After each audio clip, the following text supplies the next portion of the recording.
तो आज 10वें हिंदी सम्मेलन का आयोजन किया गया। इस मौके पर मुख्यमंत्री शिवराज सिंह चौहान ने बेहद ही उत्साह दिखाया। उनका ये कहना है कि इसके लिए भोपाल को चुना गया है, ये मेरे लिए बेहद ही हर्ष की बात है। वहीं प्रधानमंत्री नरेंद्र मोदी इस मौके पर पहुंचे थे। उन्होंने युवाओं को प्रेरित किया कि आप हिंदी भाषा का इस्तेमाल करें। उन्होंने अपना भी उदाहरण दिया कि उनकी मातृभाषा गुजराती थी, उसके बावजूद भी उन्होंने हिंदी भाषा का इस्तेमाल किया। उन्होंने बताया कि वो चाय बेचते बेचते हिंदी भाषा सीखे। उन्होंने युवाओं को प्रेरित किया कि आप टेक्नोलॉजी का इस्तेमाल करते हैं तो उसमें हिंदी भाषा का इस्तेमाल करें। वहीं भोपाल के लाल परेड मैदान में चल रहे 10वें विश्व हिंदी सम्मेलन में आम खास सभी लोग पहुंचे थे। शिरकत करने वालों में जनप्रतिनिधि भी शामिल हुए। इंडिया न्यूज संवाददाता सरस्वती चंद्र ने सीधी से सांसद रीति पाठक और बीजेपी नेता अनुसुईया उइके से खास बातचीत की। राजधानी भोपाल में हिंदी विश्व सम्मेलन चल रहा है। यहाँ बड़ी बड़ी हस्तियां आई हुई हैं। सबसे पहले सांसद रीति पाठक से बात करते हैं। हिंदी को लेकर जो वार्तालाप हो रहा है, किस तरह देख रहे हैं इसे? देखिए, ये बहुत ही हिंदुस्तान के लिए हिंदी को बढ़ावा देना बहुत आवश्यक है। हमारे प्रधानमंत्री जी ने, नरेंद्र मोदी जी ने जिस तरह से हिंदी की सुरक्षा और उसको आगे बढ़ाने की दृष्टि में जो बात कही है, बहुत जरूरी है। भी सांसद हैं, जनप्रतिनिधि हैं, ये जो बड़ा प्रोग्राम है किस तरह से, किस नजरिए से देख रहे हैं? हिंदी सम्मेलन हो रहा है, नजरिया तो साफ साफ हम सबके सामने ही है। हमारे लिए बड़े सौभाग्य की बात है कि ये मध्य प्रदेश में तीसरा हिंदी सम्मेलन हमारा हो रहा है और बाकी के सम्मेलन बाहर के देशों में रहे हैं। मैं ऐसा मानती हूँ कि प्रधानमंत्री जी की यहाँ पर उपस्थिति और उनका ये संदेश कि हिंदी भाषा को एक्सक्लूसिव ना करके इंक्लूसिव किया जाए, मतलब और भी भाषाओं को उसमें उन भाषाओं के अच्छे प्रभावशाली शब्दों को लेकर हिंदी में स्थान दिया जाए, हिंदी में जोड़ा जाए, जिससे हमारी हिंदी का स्थायित्व हो सके और वो दूर तक, भविष्य तक अपना स्थायित्व बनाकर अपने आप में एक सम्मानित और गौरवपूर्ण भाषा के रूप में स्थापित हो सके। तो हिंदी सम्मेलन को लेकर बड़ी बड़ी हस्तियां राजधानी भोपाल में आई हैं और प्रोटोकॉल की बात करें तो सांसदों को भी प्रधानमंत्री का दौरा था, इसलिए सांसदों की भी चेकिंग की गई। रीति पाठक ने भी कहा कि उनकी चेकिंग हुई थी, उनका पर्स देखा गया। हालांकि उन्होंने कहा कि प्रधानमंत्री नरेंद्र मोदी आए थे, लिहाजा उन्हें कोई ऐतराज नहीं हुआ। कैमरामैन अशफाक खान के साथ सरस्वती चंद्र, इंडिया न्यूज भोपाल। भोपाल में चल रहे 10वें विश्व हिंदी सम्मेलन में देश के अलावा 39 देशों के प्रतिनिधि भी शामिल हुए हैं। इन्हीं में से एक है मॉरिशस की विदेश मंत्री लीला देवी, जिनसे बात की इंडिया न्यूज संवाददाता अजय निगम ने। भोपाल में विश्व हिंदी सम्मेलन हो रहा है। तमाम हस्तियां देश से बाहर से भी आई हैं। मॉरिशस की शिक्षा मंत्री जो हैं हमारे साथ में हैं। आप आई सम्मेलन, कैसा लगा? बहुत अच्छा लग रहा है। यहाँ पर आकर देख रहे हैं कि कितने लोग हिंदी को चाहते हैं और हिंदी की देश न सिर्फ इंडिया में, दुनिया भर में हिंदी की प्रचार बढ़ना चाहिए। अभी प्रधानमंत्री बोल रहे थे कि हिंदी बढ़ी रही, हिंदी भाषा जो है एक चेतना का विषय। क्या लग रहा है आपको कि हिंदी जिस तरीके से आज सम्मेलन लगातार हो रहा है, मॉरिशस में भी विश्व हिंदी सम्मेलन हो चुके हैं, क्या लग रहा है कितना विस्तार हो रहा है? बहुत ही प्रोग्रेशन हो रहा है, बहुत ही ग्रेजुअली हो रहा है। लेकिन आजकल जैसे हम कह रहे थे, हमारे देश में कई सालों पहले हिंदी सिर्फ छोटे बैठकों में पढ़ाई होते थे। आजकल बैठकों से निकलकर हिंदी की पढ़ाई यूनिवर्सिटी तक आ चुके हैं और हमारे देश में आजकल बहुत ही लोगों हैं ऐसे हैं जो हिंदी में की लिटरेचर में रिसर्च कर रहे हैं। हमारे यहाँ कितने लोगों भी हैं जो हिंदी में किताबें लिखते हैं। बहुत ही तरक्की हुई है। लेकिन आजकल नई चुनौतियाँ आ रहे हैं और क्या देख रहे हैं कि हमारी ये नई पीढ़ी जो बढ़ रहे हैं, उनके इंटरेस्ट, उनके रोचक हिंदी में लगाना चाहिए।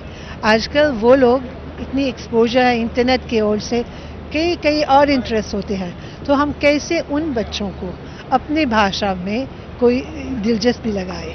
तो हम सोचते हैं कि आजकल हिंदी की पढ़ाई टेक्नोलॉजी के हेल्प से और ज़्यादा इंटरेस्टिंग बन सकती है। देखिए साफ है, इन्होंने अपनी बात को साफ रखा है क्योंकि जब मॉरिशस की देखिए कितनी साफ हिंदी बोल रही हैं और शिक्षा मंत्री भी हैं, चीज़ों को समझती भी हैं। इनका ये साफ कहना है कि मॉरिशस एक जरूर अलग राष्ट्र है, अलग देश है, लेकिन कहीं ना कहीं भारत का एक बड़ा पार्ट वहाँ पे रहते हैं। भारत के बहुत सारे लोग रहते हैं जिनके दिल में हिंदी बसती है। कैमरामैन अमरिंदर साहू के साथ अजय निगम, इंडिया न्यूज़, भोपाल।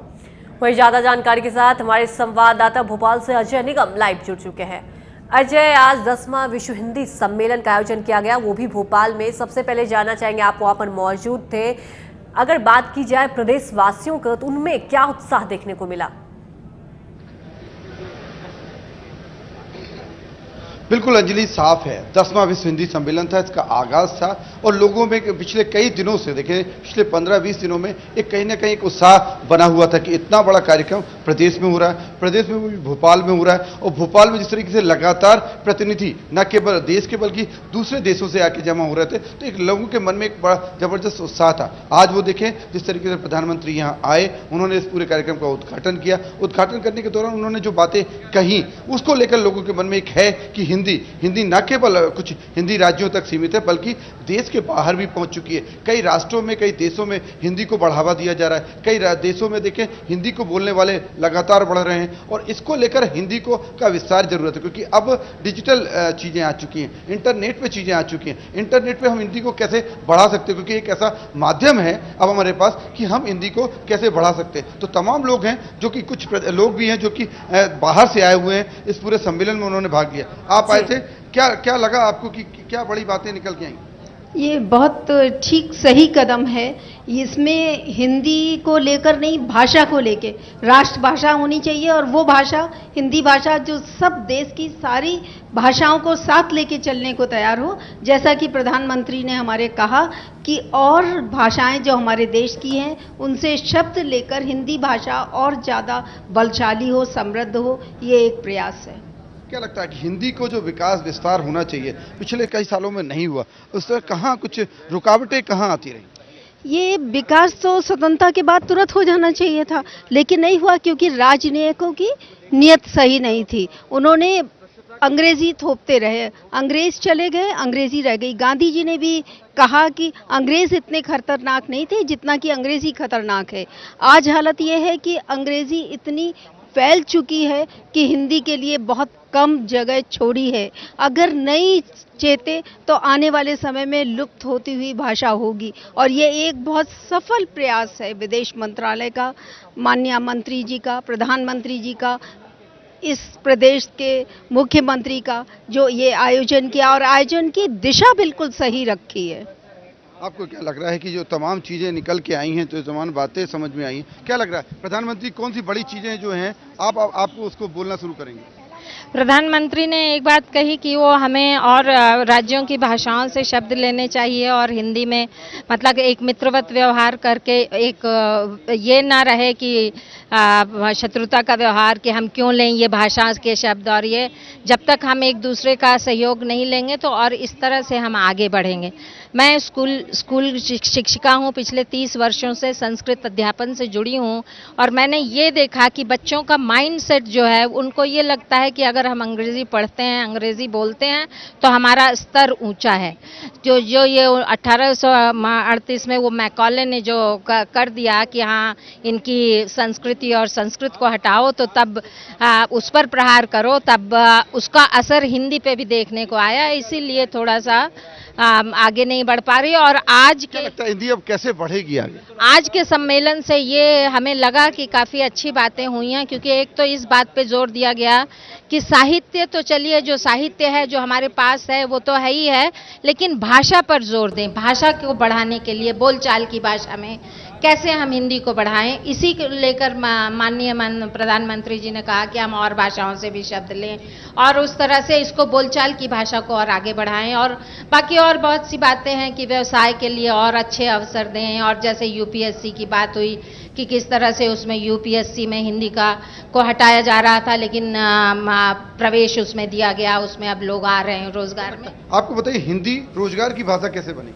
एक चीज बताएं, अंग्रेजी तो बिना वजह थोपी गई है। फौज में अंग्रेजी का क्या काम, लेकिन जब फौज में एंट्री होती है, एनडीए की एंट्री या कुछ भी, तो उसमें अंग्रेजी का एग्जाम होता है। इसी तरह आप जुडिशरी में ले लीजिए, वहाँ अंग्रेजी का क्या काम है। दूसरी भाषा में निर्णय देना ये तो खुद में बेईमानी है, लेकिन ये थोपी गई है पिछले 68 सालों से हमारी जनता। कौन है दोषी इसके? इसके दोषी यहाँ के राजनेता हैं। और उम्मीद करते हैं कि जिस तरह से आज प्रधानमंत्री ने बात करी कि आने वाले समय में ये बिल्कुल दशा बदली हुई मिलेगी, हम गर्व से अपने देश में अपनी भाषा के साथ जी सकेंगे। क्या लगता है ये सम्मेलन हुआ, हिंदी की जो दशा और दिशा कितनी बदली? देखिए, हिंदी की दशा दिशा बदलने के लिए जो विश्व भाषा के रूप में इसकी मान्यता हो, यूएन में इसका प्रस्ताव का अटल बिहारी वाजपेयी तो बहुत पहले किए थे, लेकिन अभी जिस रूप में इसको विश्व की सबसे बड़ी भाषा अभी भी अब दुनिया में दूसरे नंबर पर हिंदी भाषियों की संख्या है, तो इसी सावन जो राष्ट्रसंघ की भाषा बने उसके साथ साथ इसका पहले तो देश में विकास होना चाहिए। और मैं तो नेपाल से हूँ, इसीलिए नेपाल की बात करूँगा। यहाँ तो भारत में इसके लिए जो काम हो रहा है अच्छा हो रहा है, और अभी इसके लिए और बहुत ज़्यादा काम करने की ज़रूरत है। और उसमें प्रधानमंत्री माननीय नरेंद्र मोदी ने जो कहा उसके हिसाब से इसके विकास के लिए जो बातें हो रही है अच्छी बातें हैं। और नेपाल में कितने लोग होंगे जो कि हिंदी अच्छी बोलते हैं? मेरे लिबास के लोग वहाँ पर आधी जनसंख्या, नेपाल की जनसंख्या 2,65,00,000 है, और उसमें मुझ जैसे लोग 1.25 करोड़ हैं जिसकी धोती कुर्ता में रहते हैं, मधेसी उसे कहा जाता है। और हिंदी की लड़ाई हमें पिछले 58 वर्षों से वहाँ लड़ना पड़ा है। सन 57 की 11 नवंबर से हम लोगों ने हिंदी की संवैधानिक मान्यता के लिए वहाँ पर क्रांति छेड़ी, और वो क्रांति में 3 बार मैं जेल गया और बहुत सारे लोग हिरासत में गए। उसके बावजूद चूंकि नेपाल में भी कुछ परिवर्तन आया 90 के बाद, वहाँ पर जो आप बताइए, आप आई हिंदी सम्मेलन में, क्या लग रहा है आपको हिंदी की जो दशा है कितनी बदलेगी? दशा पूरी तरह से तो नहीं बदलेगी, क्योंकि जब तक जनसाधारण उसमें अपना सहयोग न करे, उनको ना बुलाया जाए। क्योंकि ये सब जितने भी सम्मेलन हैं हिंदी के, मैं समझती हूँ कि भारत क्योंकि हिंदी क ख ग में बटा हुआ है भाषाई में, तो क ख ग में जब भाषाई बटा हुआ है तो ये क क्षेत्र से लेकर ख और ग क्षेत्र में भी, जैसे हम उड़ीसा से आए हैं तो हिंदी प्रदेश है, उड़िया राजभाषा है वहाँ की, तो ज़्यादातर काम उड़िया और अंग्रेजी में होता है, सरकारी और बेसरकारी। तो वहाँ पर हिंदी की मैं समझती हूँ ज़्यादा जरूरत। और हिंदी प्रदेश वाले जब तक खुलकर इन सम्मेलनों में नहीं बुलाए जाएंगे और वो अपनी भागीदारी नहीं दिखाएंगे कि उनकी प्रॉब्लम क्या है, उनकी समस्याएं क्या है, क्यों वो हिंदी को अपनाना नहीं चाहते हैं, भारत सरकार को इस पर विचार करना चाहिए। आज प्रधानमंत्री आए थे, आपने सुना भी है, क्या उन्होंने ऐसी बड़ी बातें कही जो कि लग रहा है कि काफी कुछ परिवर्तन आएगा? यहाँ परिवर्तन जरूर आएगा, लेकिन एक बात उन्होंने शायद छोड़ दी कि यहाँ हिंदी प्रदेश भी एक है जहाँ से हम लोग आए, जहाँ की राजभाषा और अंग्रेजी का बहुत ज़्यादा दबदबा और प्रभाव। वहाँ हम जब हिंदी पर कोई कार्य करते हैं तो वो इतना महत्वपूर्ण नहीं समझा जाता, क्योंकि हिंदी प्रदेश में इन सब की कोई समस्या नहीं है, क्योंकि हम वहाँ के भुक्तभोगी, हम जानते हैं कि हम हिंदी विश्व सम्मेलन में आए इसलिए कि इनको बुलाएं कि नहीं, ये ऐसा सम्मेलन हिंदी प्रदेशों में करना चाहिए ताकि उन पर इसका असर और प्रभाव हो जो हिंदी जानते हैं, बोलना नहीं चाहते। आप उड़ीसा की इतनी अच्छी हिंदी बोल रही, कैसे? क्योंकि मुझे शौक भी है, और दूसरा मैं उस शिक्षण लाइन में हूँ जहाँ मैं हिंदी ही पढ़ाती हूँ, तो मैं चाहती हूँ कुछ बच्चों को तो हिंदी का जो इंटरनेट बहुत अच्छी, यहाँ का सबसे अच्छा मुझे यह लगा कि इन्होंने तकनीकी को ज़्यादा स्थान दिया है, जो बहुत ज़रूरी है, क्योंकि उससे ही हम पूरे विश्व में फैल सकते हैं बनिस्बत साहित्य। देखिए, तमाम चीज़ें हैं, लोग जिस तरीके से इन लोगों ने साफ कहा, क्योंकि हिंदी प्रदेश में तो हिंदी बोली जाती है, वहाँ हिंदी लोग ज़्यादा बोलते भी, हिंदी का विस्तार भी हो रहा है और हिंदी बोलने वाले भी लोग हैं। लेकिन जिस तरीके से जो देश के अंदर ही जो हिंदी भाषी राज्य ने, वहाँ बहुत तकलीफें हैं। उनको साफ कहना है कि वहाँ हिंदी पढ़ाने में, वहाँ हिंदी के प्रचार प्रसार करने में इनको काफ़ी दिक्कतें आती हैं। सरकार को जरूर, क्योंकि प्रधानमंत्री ने बहुत सारी बातें कही हैं, उनको ये सब बातें लगती भी है कि हिंदी की दिशा भी सुधरेगी, दशा भी सुधरेगी और हिंदी आगे भी बढ़ेगी। एक ना एक दिन ऐसा होगा कि धीरे धीरे ये रोजगार की बात, क्योंकि कहीं ना कहीं ये देखने में आता है कि जब भी किसी बड़े इंटरव्यू में जाते हैं, कभी किसी बड़े साक्षात्कार में हम लोग पहुंचते हैं, तो वहां पर इंग्लिश की ज़्यादा तवज्जो दी जाती है, हिंदी को कम। लेकिन ये आज जो हिंदी सम्मेलन का आगाज़ हुआ है, 10वें हिंदी सम्मेलन का आगाज़ हुआ है, इससे जो तमाम मैसेज जाने वाला है, तमाम तरीके के संदेश जाने वाले हैं, उससे ये साफ है कि हिंदी को बढ़ावा देने के लिए ये सम्मेलन कहीं ना कहीं एक मील का पत्थर भी साबित होगा या कुछ ऐसी चीज़ें भी लेके आएगा ताकि हिंदी को बढ़ावा मिलेगा। जी बिल्कुल अजय, 10वें हिंदी सम्मेलन का आगाज हो गया, वो भी प्रधानमंत्री नरेंद्र मोदी खुद पहुंचे थे, उन्होंने अपना भी उदाहरण दिया तो कैसे हमें हिंदी भाषा का इस्तेमाल करना चाहिए।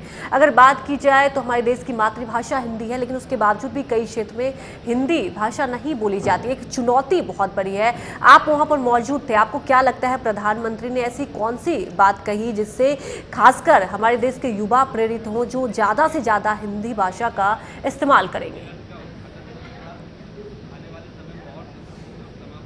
देखिए, प्रधानमंत्री ने देखिए बहुत बड़ी सामान्य सी बात करी कि जब वो चाय बेचा करते थे, इनको वो हैं गुजराती है, उनकी मदर टंग कहीं ना कहीं गुजराती है, लेकिन उन्हें हिंदी कैसे सीखनी पड़ी। उन्होंने उस पूरे वाक्य को बताया, उस पूरे किस्से को बताया कि बड़ी संख्या में लोग जो थे, यूपी के लोग थे, जो कि मुंबई में दूध लेके जाया करते थे, उनसे बातचीत करने के लिए कहीं ना कहीं हिंदी माध्यम की जरूरत पड़ी। आती उन्हें गुजराती थी, लेकिन जरूरत थी व्यवसाय बढ़ाने की, जरूरत थी उनसे जुड़ने के लिए उन्होंने हिंदी सीखी। और हिंदी आज कहीं ना कहीं प्रधानमंत्री नरेंद्र मोदी कहीं जाते हैं तो जिस तरीके से वो हिंदी बोलते हैं, हिंदी कहीं ना कहीं साफ समझ में आता है कि हिंदी से वो ओतप्रोत हैं, उनकी जो भाषा शैली है वो पूरी हिंदीमय है, और जो वो बोलना चाहते हैं वो कहीं ना कहीं हिंदी से जुड़ा हुआ लगता है। तो ये जरूर एक युवाओं के लिए मैसेज है कि हम किसी भी, हमारी मदर टंग कुछ भी हो, हम किसी भी बोली, किसी भी प्रांत से जरूर आते हों, लेकिन हमारी इच्छा है कि हिंदी बोलना चाहिए, क्योंकि हिंदी को हमें राष्ट्रभाषा बनाना है। तो प्रदेश से हमें आपस में कुछ नहीं सोचना, हमें हिंदी के लिए आगे बढ़ना है, क्योंकि आने वाले समय में उन्होंने ये बात भी कही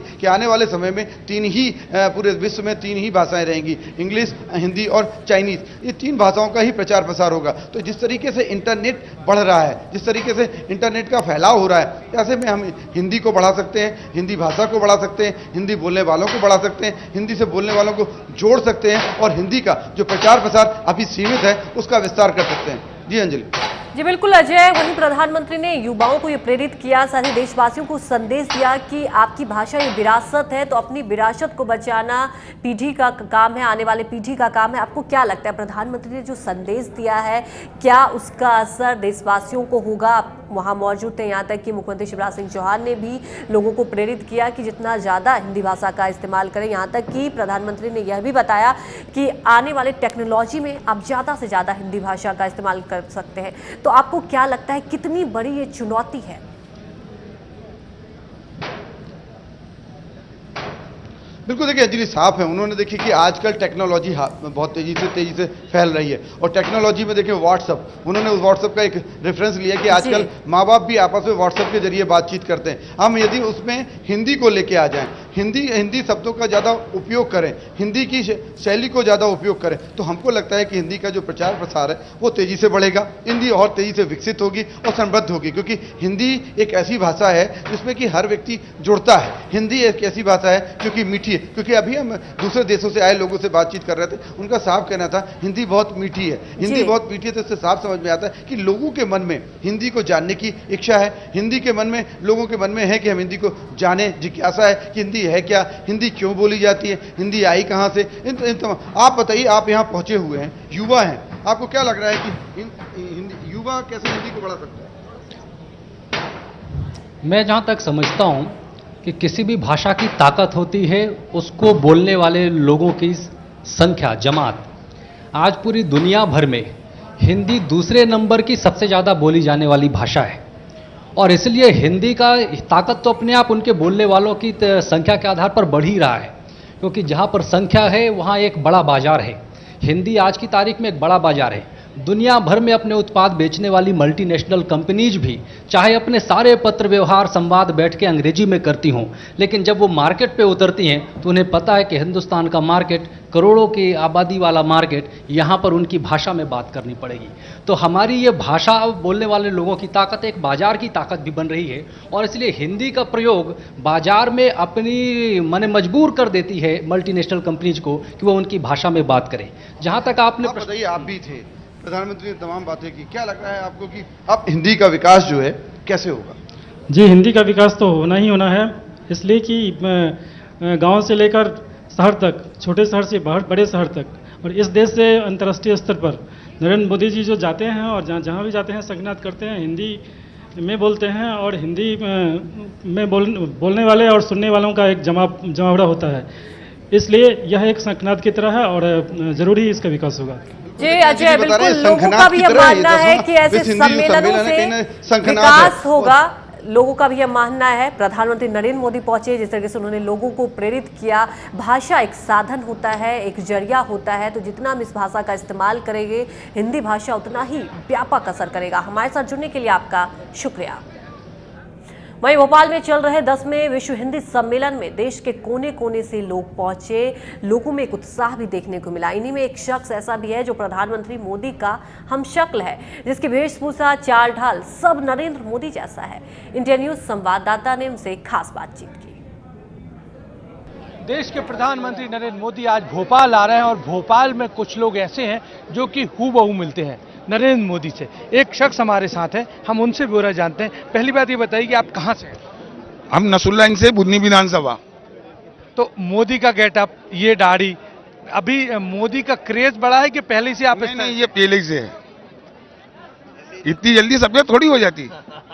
सफेद नहीं, लेकिन जो मेकअप है वो तो दाढ़ी मोदी की ऑलरेडी। अब मेरे कहने पुरानी फोटो नहीं है, अगर आप पुरानी फोटो किसी पेपर में देखोगे 2-5 साल पहले तो मिल जाएगी आप। अच्छा, मोदी प्रधानमंत्री बने, जब से आपका अनुभव बताइए कि लोगों की भीड़ आपके पीछे चली जाती है। वो प्रधानमंत्री बने नहीं थे, उसके पहले लोग फोटो निकलवाने लगे थे, तो हम समझ गए थे कि देश में सरकार भारतीय जनता पार्टी की, हमारी ही RSS की सरकार बनेगी, भारतीय जनता पार्टी की सरकार बनेगी। अच्छा, तो लोगों ने आपका पीछा भी शुरू कर दिया था? लोग भी आप चुनाव के टाइम से ही लोगों ने फोटो निकलवाना शुरू कर दिया था। हमें इस बात का अंदाज होता है कि देश में गवर्नमेंट बनेगी वो भारतीय जनता पार्टी की। अच्छा, शैली भी आपकी हूबहू है क्या? कुछ प्रैक्टिस की है कि ऑटोमेटिक है? ये नेचुरल प्रैक्टिस साहब, हम तो गांव में रहते हैं, हमारी काई की प्रैक्टिस, जो बोल दिया वो सही।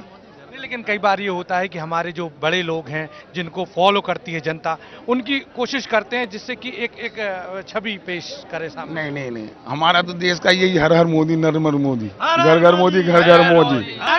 तो अनिल जैन जो कि नसरुल्लागंज से हैं, CM के विधानसभा क्षेत्र से हैं, हूबहू नरेंद्र मोदी की तरह देखते हैं, और अब लोगों का जो भीड़ है वो भी इनके पीछे हो चली है। हालांकि उनका कहना है कि वो मोदी को फॉलो नहीं करते हैं, बल्कि वो मोदी जैसे लगते हैं, लिहाजा उनके पीछे भीड़ चली जाती है। कैमरामैन इशफाक खान के साथ सरस्वती चंद, इंडिया न्यूज भोपाल। इसके साथ इस बुलेटिन में फिलहाल इतना ही, लेकिन इंडिया न्यूज पर खबरों का सिलसिला लगातार जारी है।